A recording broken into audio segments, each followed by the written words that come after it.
नमस्कार दोस्तों, RRB NTPC exam 2025 के लिए प्रैक्टिस सेट लेकर के आए हैं। अगर इसमें आपका 30 में 25 क्वेश्चन सही है तो आपकी तैयारी बिल्कुल पक्का है और आप अपना सीट कंफर्म कर सकते हैं। लेकिन अगर आपका इसमें से सही 25 से कम होता है तो आपको तैयारी करने की ज़रूरत है। जम के तैयारी कीजिए क्योंकि अब की बार वैकेंसी बहुत निकला है। तो यहाँ पे पहला क्वेश्चन है, जलियांवाला बाग हत्याकांड कब हुआ था? 1915, 1919, 1921 या फिर 1920। तो एक का राइट आंसर हो जाएगा ऑप्शन बी, 1920 ईस्वी में जलियांवाला बाग हत्याकांड हुआ था। आपका ये सही हुआ या फिर गलत, आप बताते चलिएगा। चलिए यहाँ पे दूसरा नंबर क्वेश्चन है, संविधान सभा के अस्थायी अध्यक्ष कौन थे? डॉक्टर राजेंद्र प्रसाद, जवाहरलाल नेहरू या फिर बी आर अम्बेडकर। तो संविधान सभा के अस्थायी जो अध्यक्ष थे वो थे डॉक्टर राजेंद्र प्रसाद। दो का राइट आंसर हो जाएगा ऑप्शन ए, याद रखिएगा। यहाँ पर तीसरा क्वेश्चन है, हरित क्रांति किससे संबंधित है? दूध उत्पादन से या फिर कृषि उत्पादन से या फिर मत्स्य पालन से या फिर ऊर्जा उत्पादन से।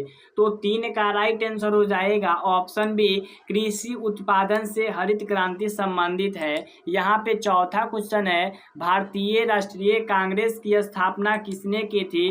बाल गंगाधर तिलक या फिर ए ओ ह्यूम या फिर दादा भाई नौरोजी या फिर महात्मा गांधी। तो भारतीय राष्ट्रीय कांग्रेस की स्थापना 1885 ईस्वी में ए ओ ह्यूम ने किया था। इसका राइट आंसर ऑप्शन बी हो जाएगा। नेक्स्ट क्वेश्चन यहाँ पे देखिएगा, 5 नंबर क्वेश्चन है, नालंदा विश्वविद्यालय को किसने जलाया था? मोहम्मद गौरी या फिर बख्तियार खिजली या फिर अलाउद्दीन खिजली या फिर बाबर। तो 5 का राइट आंसर हो जाएगा ऑप्शन बी, बख्तियार खिजली ने नालंदा विश्वविद्यालय को जला दिया था। नेक्स्ट क्वेश्चन यहाँ पे देखिएगा 6 नंबर, कहा जा रहा है सुभाष चंद्र बोस ने आज़ाद हिंद फौज की स्थापना कहाँ पर की थी? जापान में, भारत में, जर्मनी में या फिर सिंगापुर में। तो 6 का राइट आंसर हो जाएगा ऑप्शन डी। यहाँ पे आप देख सकते हो सिंगापुर, ऑप्शन डी हो जाएगा। 7वां नंबर यहाँ पर क्वेश्चन है, भारत के प्रथम मुख्य चुनाव आयुक्त कौन थे? टी एन शेषन या फिर एस पी सेन वर्मा या फिर सुकुमार सेन या फिर नागेंद्र सिंह। तो 7 का राइट आंसर ऑप्शन सी हो जाएगा। सुकुमार सेन जो थे भारत के प्रथम मुख्य चुनाव आयुक्त थे। नेक्स्ट यहाँ पे क्वेश्चन देखिएगा 8 नंबर, कहा जा रहा है गौतम बुद्ध को ज्ञान की प्राप्ति कहाँ हुई थी? लुम्बिनी में, कुशीनगर में, बोध गया में या फिर सारनाथ में। तो महात्मा बुद्ध को ज्ञान की प्राप्ति बोध गया में हुआ था। इसका राइट आंसर ऑप्शन बी हो जाएगा, याद कर लीजिएगा। यहाँ पे नेक्स्ट क्वेश्चन 9 नंबर है, भारतीय संविधान में कितनी भाषाओं को अनुसूची 8 में स्थान दिया गया है?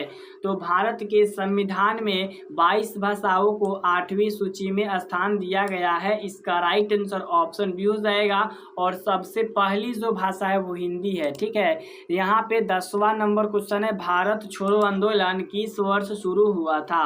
1940, 1942, 1947 या फिर 1923। तो भारत छोड़ो आंदोलन 1942 में हुआ था। यह आंदोलन बम्बई से स्टार्ट हुआ था। ठीक है, इसका राइट आंसर हो जाएगा ऑप्शन बी।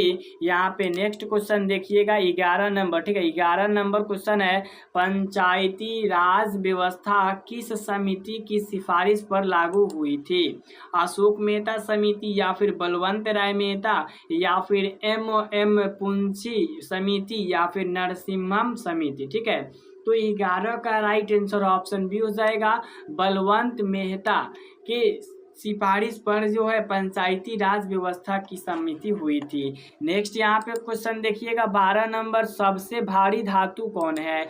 यूरेनियम, सोना, प्लेटिनम या फिर सीसा। तो 12 का राइट आंसर हो जाएगा ऑप्शन ए, यूरेनियम जो है सबसे बड़ा धातु है और इसका उपयोग जो होता है परमाणु बम में किया जाता है। यहाँ पे नेक्स्ट क्वेश्चन देखिएगा 13 नंबर, कहा जा रहा है मनुष्य की सामान्य रक्तदाब रिगार्डिंग क्या होती है? तो किसी भी मनुष्य की सामान्य रक्तदाब अगर हम जांचना चाहे, मतलब कहने का ये है जो ब्लड प्रेशर होता है तो वो सामान्य 180 पर 20 mmHg होता है। ब्लड का जो प्रेशर होता है, रक्तदाब होता है वो 80 पर 120 mmHg होता है। यहाँ पे 14 नंबर क्वेश्चन है, विटामिन सी का वैज्ञानिक नाम क्या है? थायमीन, रेटिनॉल, एस्कॉर्बिक या फिर कैल्सिफेरॉल। तो विटामिन सी का वैज्ञानिक नाम जो है वो है एस्कॉर्बिक एसिड, ठीक है, एस्कॉर्बिक एसिड इसका राइट आंसर ऑप्शन सी हो जाएगा। यहाँ पे 15 नंबर क्वेश्चन है, प्रकाश वर्ष किसका मात्रक है? समय का, द्रव्यमान का, दूरी का या फिर तापमान का।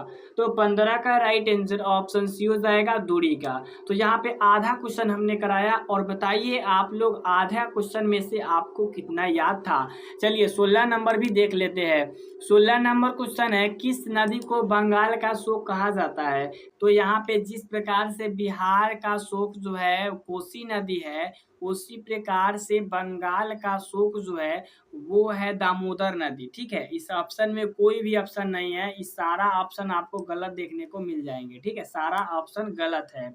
यहाँ पे 17 नंबर क्वेश्चन है, कौन सा ग्रह सबसे बड़ा है? पृथ्वी, मंगल, बृहस्पति। तो कौन सा ग्रह है जो सबसे बड़ा है? तो आप कहिएगा सर बृहस्पति ग्रह जो है सबसे बड़ा है और सबसे लाल जो ग्रह है वो मंगल है। यहाँ पे 18 नंबर क्वेश्चन है, पृथ्वी पर दिन और रात क्यों होता है? तो पृथ्वी पर दिन रात होने का कारण यह है अपनी धुरी पर घूमने से, ठीक है। जो पृथ्वी होता है वो अपने धुरी पर चक्कर लगाता है, उसी कारण से पृथ्वी पर दिन और रात होता है। 19 नंबर क्वेश्चन है, आरटीआई का पूर्ण रूप क्या है? तो आरटीआई का पूर्ण रूप होता है right to information. Right to information option A right हो जाएगा। यहाँ पर 20 नंबर क्वेश्चन है, विश्व का सबसे बड़ा महाद्वीप कौन सा है? अफ्रीका, एशिया, यूरोप या फिर ऑस्ट्रेलिया। तो विश्व का सबसे बड़ा महाद्वीप जो है एशिया है, इसीलिए इसका राइट आंसर ऑप्शन बी हो जाएगा। यहाँ पे 21 नंबर क्वेश्चन है, सौर मंडल का सबसे गर्म ग्रह कौन सा है? बुध, मंगल, शुक्र या फिर बृहस्पति। तो सौर मंडल का सबसे गर्म ग्रह जो है वो शुक्र है, इसका राइट आंसर ऑप्शन सी हो जाएगा। चलिए यहाँ पे अगला क्वेश्चन है 22 नंबर, नील विद्रोह किस प्रांत में हुआ था? बंगाल, पंजाब, बिहार या फिर उड़ीसा। तो ये जो है बंगाल में हुआ था, इसीलिए इसका राइट आंसर ऑप्शन ए हो जाएगा। यहाँ पर 23 नंबर क्वेश्चन है, भारतीय संसद में कुल कितने सदस्य होते हैं? तो भारतीय संसद में कुल 552 सदस्य है, इसका राइट आंसर ऑप्शन ए हो जाएगा। यहाँ पे 24 नंबर क्वेश्चन है, भारत का राष्ट्रीय पशु कौन है? शेर, चीता, बाघ या फिर हाथी। तो भारत का राष्ट्रीय पशु बाघ है, इसका राइट आंसर ऑप्शन सी हो जाएगा। 25 नंबर क्वेश्चन है, अशोक स्तंभ को भारत के किस प्रतीक में अपनाया गया है? तो अशोक स्तंभ जो है भारत के राष्ट्रीय प्रतीक है, इसका राइट आंसर ऑप्शन सी हो जाएगा। इसके बाद 26 नंबर क्वेश्चन है, कंप्यूटर का मस्तिष्क किसे कहा जाता है? तो कंप्यूटर का मस्तिष्क सीपीयू को कहा जाता है।